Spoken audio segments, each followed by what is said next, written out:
Behind every successful athletic program lies an invisible architecture of purpose, where compliance meets compassion, where organizing gear transforms into organizing lives, and where the pursuit of excellence extends far beyond the scoreboard.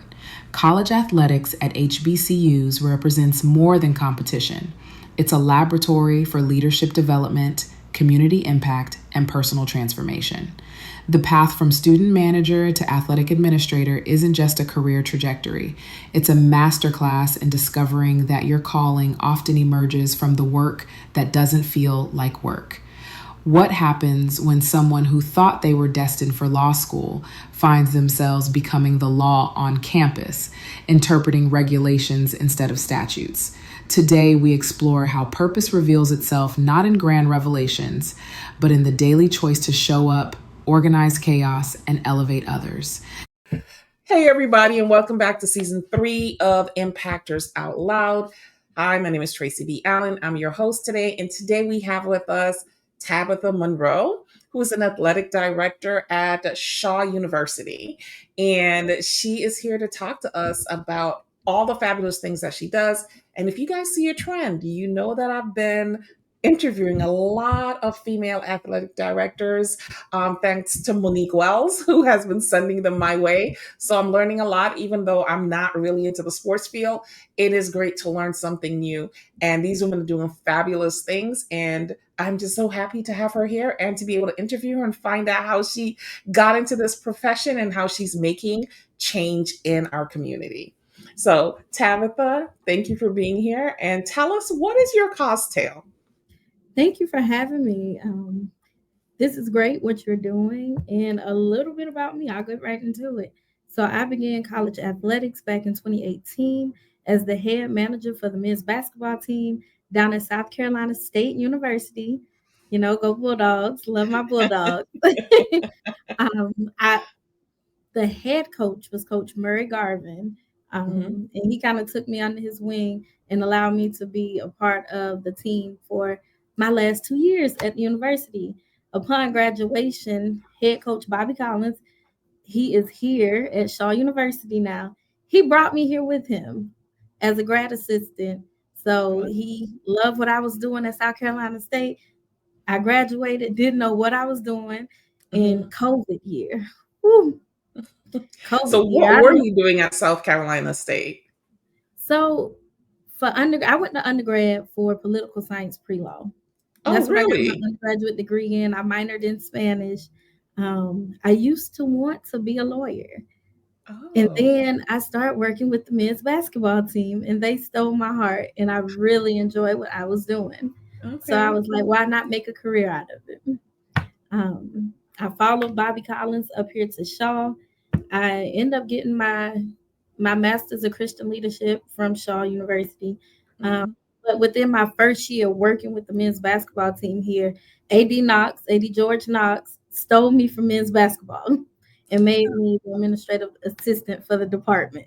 Okay. We have a running joke through the apartment that AD Knox is a thief for stealing me from men's basketball, but it was for the better. And he has taken me under his wings and have been teaching me and training me in college athletics.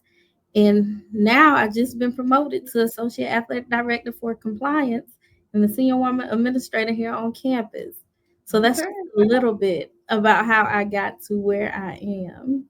Awesome. Mhm. So, what exactly attracted you to the athletic department?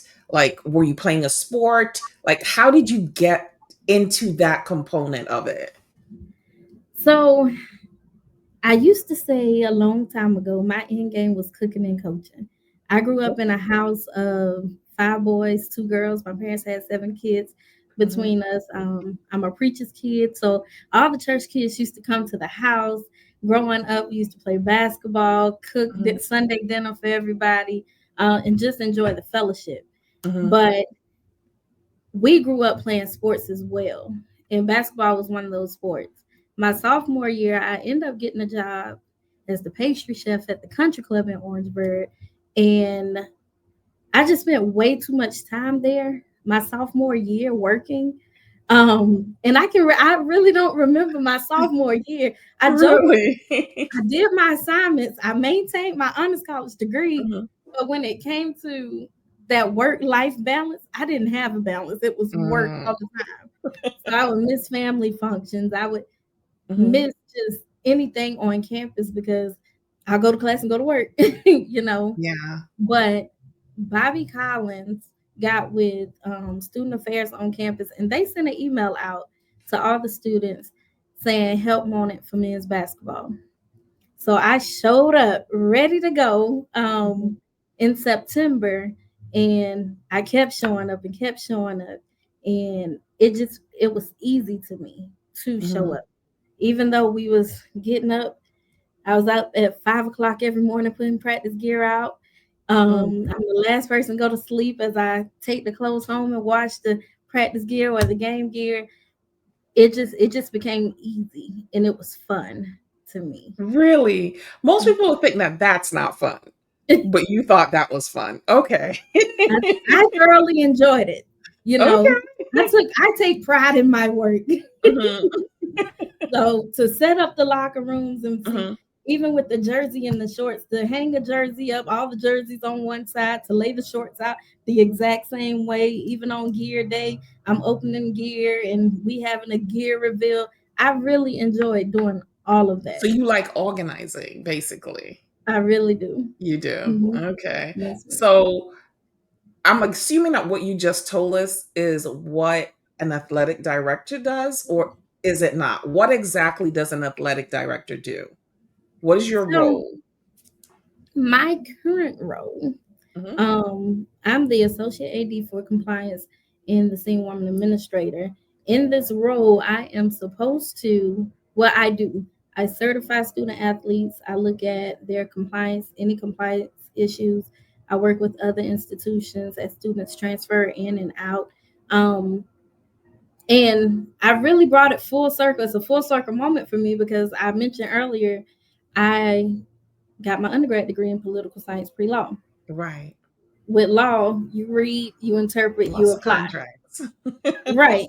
So the same thing here with compliance, because compliance Right. is ever changing. I'm reading, I'm Mhm. interpreting, and I am applying these bylaws to Mhm. certify students to get them ready for competition. Okay. So Okay. That's a far mhm. cry from organizing the locker room, though. It is very far, but that's Yeah. the wonderful thing about working at a small HBCU. Mhm. I know a lot of people say your title is not really what you do, Right. but I do my title, but I do Uh-huh. so much So much more more. from Mhm. game operations. I Mhm. get to work with the bus drivers on transportation. Mhm. AD Knox is really allow me and is grooming me to be an AD one day. So Mhm. he's allowing me to look at the budget and do some budget stuff and then Mhm. just interacting with others. But also I get to work with our SAC students on campus, which is the Student Athlete Advisory Committee. Um, Okay. so that committee is represented by student athletes from every team we have on campus. Mhm. I'm It's their program. I'm just the advisor. But right now we are really pushing community impact, growing and grooming the students as well. And then just trying to have athletics, give athletics more of a presence besides games and events on campus, you know. Tell me a little bit about the community impact that you guys are trying to do, because I'm always interested in how athletes give back or learn how to give back to their community, because we see so often sometimes athletes grow up in impoverished or underserved communities. They leave and they just don't want to be bothered with going back. So how are you guys nurturing that within your athletes right now? So one of the beauties of Shaw University is we are downtown Raleigh. And being Okay. downtown Raleigh, of course, we have a bunch of community centers. We have the homeless shelters downtown. We have a bunch of church groups. But Hmm. just just yesterday, for example, we had about 30 students Hmm. partner with the teen center and one of the community centers here in Raleigh. And They went and served at a book bag drive. The student Okay. athletes served food. They helped give out the book bags.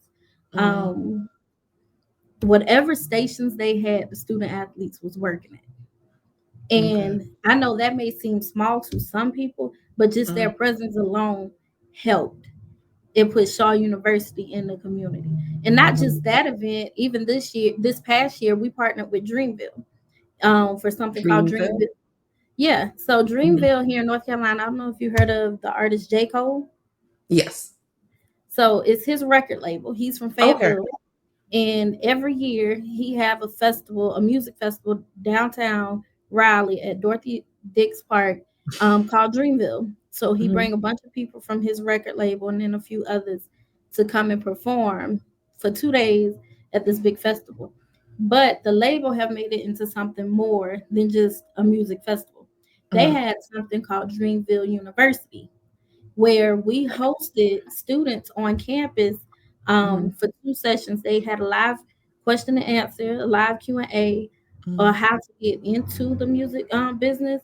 And then they also had a session with one of their engineers here on campus. And our Okay. SAC students partnered with them, and they brought Mhm, high school students, other college students was welcome to come, and we were just the host institution, you know. But mhm. those SAC students also got to interact with these producers too, and the artists as well, you know, just to And bring you're them. involved in all of this. Yes. I'm I'm involved, but like I told them, I said, look, Uh-huh. this is y'all's committee. Uh-huh. This is your group. Y'all have to do the work. I'll Uh-huh. make the phone calls, I'll build the connections, I'll make the So you're introduction. spearheading it.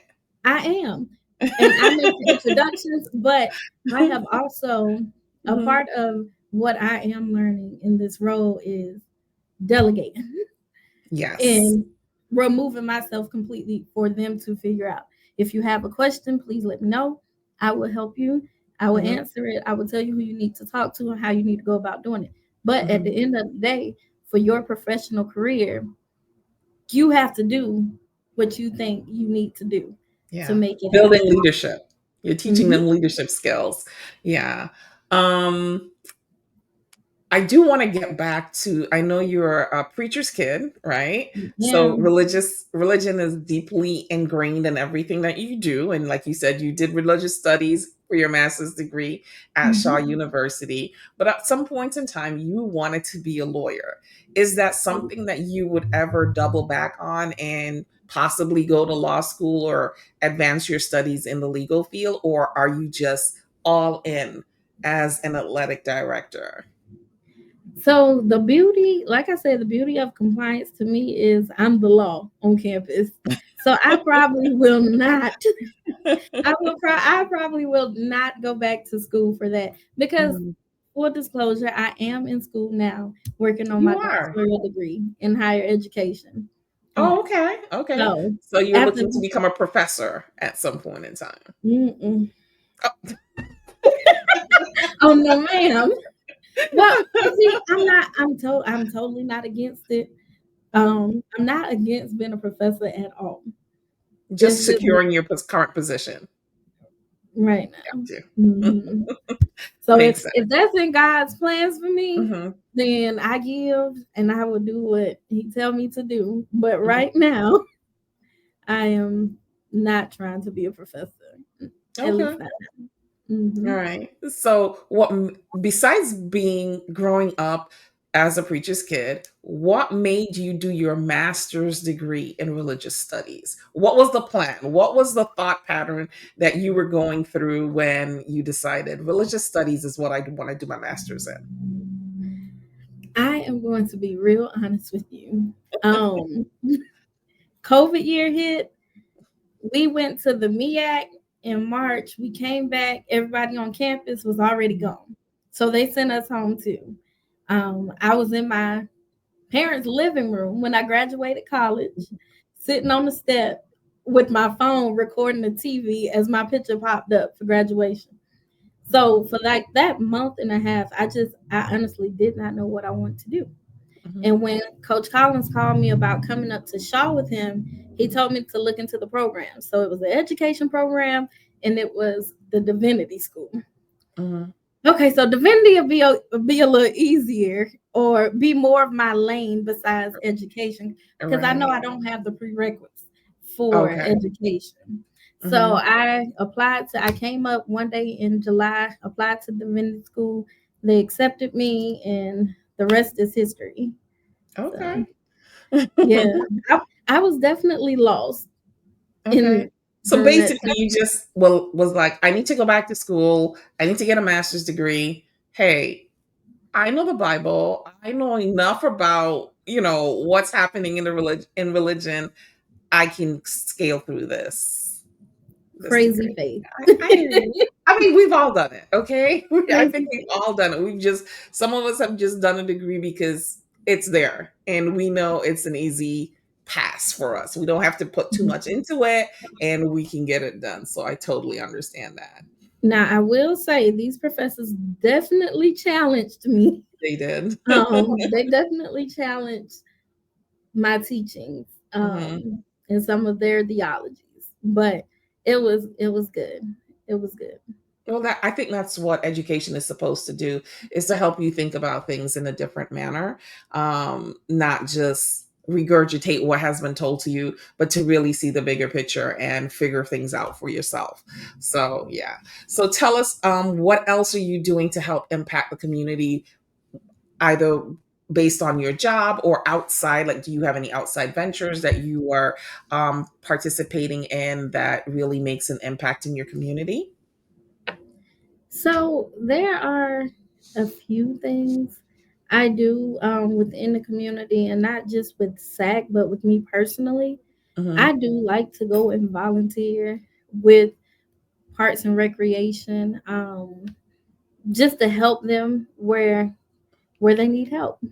Okay. Uh, and then just other things like helping out with churches, or I might just be walking down the street and see someone who need help, Hmm. and I'll just stop and help and pray for them. But that's just kind of how I was brought up. Raised. Yeah. So um, it's crazy to see how a little girl from South Carolina, I've never imagined myself living downtown or working downtown anywhere, especially not Really? the capital. I never saw it in my plans. I tell Mhm. anybody, give me the house in the country, give me the land, I'm good. But But that's not your definitely, life currently. You're probably living in a condo or a loft or something downtown, and your life is just extremely busy. It's not laid back, sitting in your rocking chair on your front porch and just, yeah, right, drinking some Kool-Aid. That's not what's yeah, happening. yeah, no, not Yeah. at all. But Mhm. like, the biggest thing for me in trying to make an impact in the community, I realized I had a conversation with one of my professors Mhm. coming through with getting my master's. And it was just one of those nights where he called me and was like, full disclosure, he said, Tab, you did not turn in this assignment. I'm waiting for it. I know you did it already. You've done all your other work. Why haven't you submitted this one? And I told Doc, I say, Doc, I'm not sure if this is what I'm supposed to be doing. I'm not Mhm. sure if I'm where I'm supposed to be right now.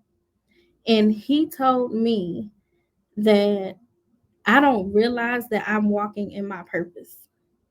He said, I went from working with just men's basketball at Mhm. South Carolina State and then being asked to come to Shaw to work with men's basketball again. Mhm. Um, and now I look at it, I'm working not only with Shaw University student athletes, but with student athletes across the conference, which Mhm. to me is a blessing because God keep adding to my plate. Mhm. So when I'm with different student athletes, I have those conversations. What do you plan to do? Or what do you want to do? Mhm. You don't have to have it figured out right now because I didn't have it figured out. I definitely did not have it figured out. If you look Right. at, I tell anybody, you look at my resume, I'm a little bit confused, but it's coming full circle now. Um, so to me, the biggest thing have been I'm in my passion working with student athletes. And I'm Mhm. definitely walking in my purpose by helping everyone I encounter along the way. So, Yeah, I agree. Sometimes finding your purpose is hard. Sometimes you're doing things and you think, this is not what I wanted to do, but it's actually what you're supposed to be doing. So I think a lot of people get that confused. It took me a while too to figure that out. So I totally understand like being like, this isn't what I set out in this world to do, but I keep falling back into the same thing, you know? So maybe yeah. this is what I'm supposed to be doing and I excel at it and it helps a lot of people. So sometimes we have to understand that the things that we really want to do sometimes are maybe just our hobbies and not really what we're supposed to be doing to make a living or make change in this world. So yeah. All right. Well, it was really great getting to know you. So I have two questions that I ask all the time before people leave. Mhm. And the first question is, what makes you an impactor? And I think you kind of told us, but you can tell us again. So let's see. um, One of the things that make me an impactor is I believe in empowering. I believe in encouraging. I believe in pushing. Not just students, but our coaches too. I know I haven't mentioned my coaches. I love my coaches, but I believe in empowering them and pushing them to be more than what they can't see at the moment, Mhm. to do more, you know. And then I like to bring a fresh perspective to them or a different perspective. Um, and especially put them in rooms where they typically would not be in. Make introductions, help them network. And I'm not saying I know everybody because I do not know everybody. But if I do know somebody, I don't mind making that connection and pushing them and allowing them to go and form their own connections with people. Mhm. So I think that's my biggest way to be an impactor. It's just the introductions. Okay. So Um, you're a connector. yes, Yeah. I am. That's good. No, everyone, I teach a class on networking, right? How to Mhm. get people to network effectively because you can network and then there's effective networking. And one of the things I always say is that every business person needs a connector in their lives, right? Because you may not be an extrovert, you may be an ambivert, you may be an introvert. And even if you are an extrovert, it doesn't make you a connector. A connector is Mm. a special type of person. And every business person needs a connector in their life. Someone who knows a lot of people and can introduce them in the way that they need to be introduced so that something good can happen and they can start building those relationships. So being a connector is a great thing. Yeah. The last question would be if you had to give three pieces of advice, it could be a tip, strategy, whatever, to the audience about life or athletics or just following your passion and your dreams, because you talked about all of those things. So if you had to leave us with three pieces of advice, what would those three things be? The first would definitely be put God first in everything. Because without him, it would be no Tabitha Monroe. The second one would definitely be bloom where you're planted. I like that. I had to take that to heart. Mhm. It's not always easy, but just bloom wherever you're planted. And then the third one would be sometimes elevation requires separation, and that is okay. Be okay with being separated, especially if it's for your own elevation. I love it. I love all three of them. I think I especially love bloom where you're planted. Yeah. I tried to explain that to one of my friends the other day, but I think how you said it is that's perfect. Bloom where you're planted. All right, Tabitha, thank you for joining us today on Impactors Out Loud. And the last thing before we leave is tell the audience how they can get in contact with you if they wanted to, if you wanted to answer questions, or how they can follow you on social media. So I am on LinkedIn, Tabitha Monroe. I am on Facebook. If you want my email or my office number or even my work cell, you can find that on shawbears.com in the staff directory. Uh, or you can just call Shaw University and ask for Tabitha Monroe, and they will help you find me. All right. Again, Tabitha, thank you so much for being my guest on Impactors Out Loud Season 3. You were my first guest for Season 3, actually. So thank you for being my guest. And until next time, everyone, stay impactful and have a great day. Bye-bye. Thank you.